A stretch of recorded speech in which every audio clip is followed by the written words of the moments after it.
আমি এখন দাঁড়িয়ে আছি বান্দরবান বাস স্টেশন এলাকায়। এই যে বাস স্টেশন এলাকা রয়েছে, এখানে যে ট্যুরিস্ট জিপগুলো আমার পিছনে দেখতে পাচ্ছেন, মূলত এই জিপগুলোর মাধ্যমে বান্দরবান যে পর্যটন কেন্দ্রগুলো রয়েছে সেখানে পর্যটকরা বিভিন্ন স্পট ঘুরতে যায়। কিন্তু আজ বিশ্ব পর্যটন দিবস হলো, বলতে হয় এখানে আসলে পর্যটক পরিমাণ খুবই কম।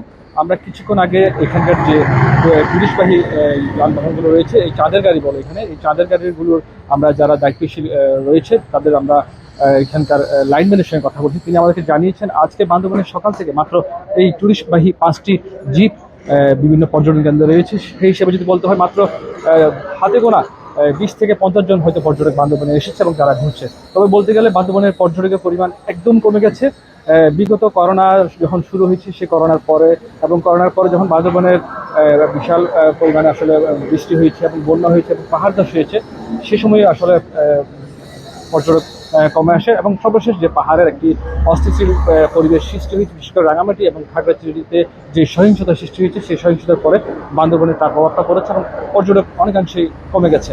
আজ আসলে বিশ্ব পর্যটন দিবস হলো, বান্দরবনের পর্যটক নেই। সবকিছু মিলে আমরা হোটেল মোটেল মালিকদের সঙ্গে কথা বলেছি এবং পর্যটকবাহী গাড়ির সঙ্গে আমরা কথা বলেছি যারা দায়িত্বশীল রয়েছে। আসলে সবাই বলছে যে অন্যান্য বছর যে পরিমাণ পর্যটক বান্দরবনে আসে, এবছর সে পরিমাণ পর্যটক নেই এবং পর্যটক না থাকায় সব ক্ষেত্রে যে পর্যটন সংশ্লিষ্ট ব্যবসায়ীরা রয়েছে, এই ব্যবসায়ীরা অনেক ক্ষতিগ্রস্ত হচ্ছে।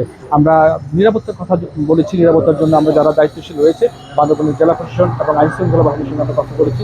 তারা আমাদেরকে এই বিষয়টি নিশ্চিত করেছেন যে বান্দরবনে পর্যটক যারা বেড়াতে আসে তাদের সব দিকে যাতে নিরাপত্তা থাকে এবং প্রতিটি পর্যটন কেন্দ্রে যাতে নিরাপত্তার সাথে তারা দায়িত্ব পালন করে এবং পর্যটকদের সার্বিক নিরাপত্তার জন্য প্রশাসন কাজ করছে এবং যে পর্যটকরা বান্দরবনে আসে তাদেরকে সার্বিক নিরাপত্তা দেওয়ার জন্য প্রশাসন বাড়তি নিরাপত্তা সবসময় প্রস্তুত রাখে।